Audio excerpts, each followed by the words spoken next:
All right, I just accidentally removed a Freaky D comment about what I thought about the latest episode of American Muscle.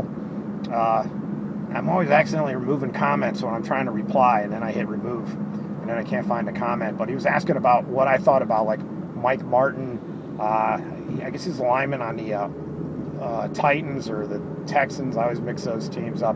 And Ndamukong Suh, they were both on this episode, and they have this little competition. First, they do like these speed squats where they've got a voltmeter where they're trying to produce the most watts on this electric voltmeter, which was really cool. And that'd be pretty cool to work with. And probably something I would think would be better than what they go on to do. They go on to do the power clean, and then apparently Ndamukong Suh did more. I only saw Mike Martin clean 345, and he did it in that football player way. So yeah, they end up kind of like arching their back and then kind of swinging the arm. They kind of get their biceps a little too involved in it, and that kind of takes away from the power of the legs and the hips when you do that. And these guys are huge and strong and very powerful. So, you know, if their technique was a little bit better, you'd see these football players power cleaning a lot more weight. And, you know, I think some of it is, you know, they're not Olympic weightlifters. They got to play football. There's a lot of stuff they have to do. So, you know, to teach them to do a perfect power clean, I just wonder sometimes when I see them power clean, you know, why not just do more of the speed squats, the plyometrics, you know, even a high pull where you just do it's kind of a deadlift and shrug. It's almost like the first part of a power clean without actually power cleaning. Those could be beneficial for football players too.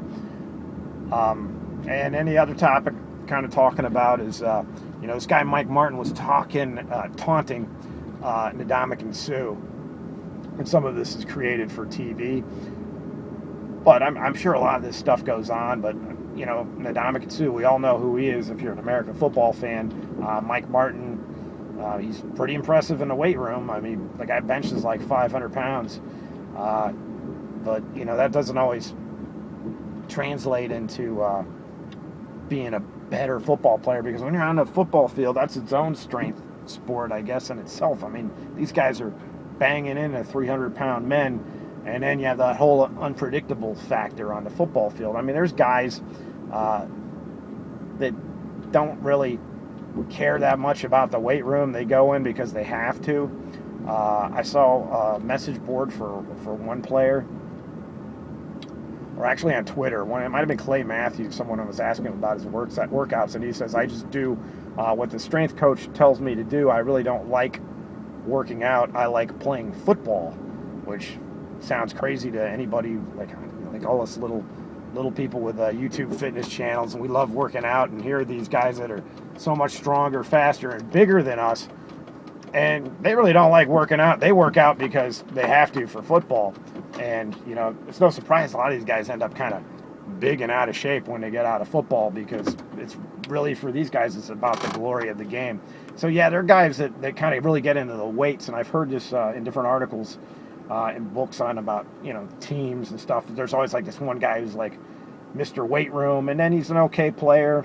I know in like basketball, sometimes you got these guys that are, you know, on the court, they're good for 6 fouls, but in the weight room, you know, they're a little more impressive than everybody. And in football, you know, you might have a defensive lineman. You know, your top strongest guy might be a backup defensive lineman. But hey, you got to be strong to play football. So weights obviously help, but you know, when you go out on the field, it's a whole different, you know, line of power from who's top to bottom. I grew up watching Lawrence Taylor, and I was told that he never got into working out or didn't really practice that hard, but when he showed up on the field for game day, he just knocked the crap out of everybody, and I had to make up new rules for him because he was just taking quarterbacks out left and right. And he was big and he was fast, and he liked playing football, and you know, practicing football is a strength sport too, just like lifting weights. So yeah, interesting topic. I'm going to keep watching the show. Maybe come up with some different ideas. You know, if you want to learn how to power clean, don't copy those football players. Go find an Olympic lifter weightlifting video, describing how to power clean, and you'll be better off for it, and your joints will like you, and you can actually incorporate it into your workout. So I'll catch you guys later.